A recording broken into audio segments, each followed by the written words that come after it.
তো শিউলের একটি সন্তান আছে, মাদ্রাসায় পড়ে। শিউলের খুব ইচ্ছা ছিল তাকে হাফেজ বানাবে, কিন্তু স্বামীটা মারা যাওয়ার পর এখন আর পারবে কিনা জানে না। তো স্বামী থাকতে শিউলি ডাল ভাত খেয়েও সুখে ছিলেন, কিন্তু এখন বর্তমানে খুবই কষ্টে আছে। তো এখন শিউলি পরের বাসায় কাজ নিয়েছে, কারণ ছেলেকে তো মানুষ করতে হবে।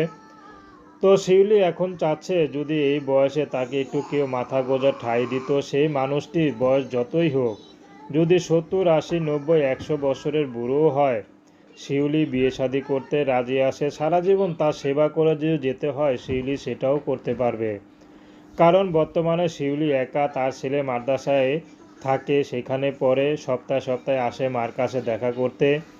তো শিউলি পরের বাসায় কাজ করে তার বেতন দিতে এবং তার সংসার চালাতে এবং বাচ্চার খরচ বহন করতে খুব কষ্ট হয়ে যায়।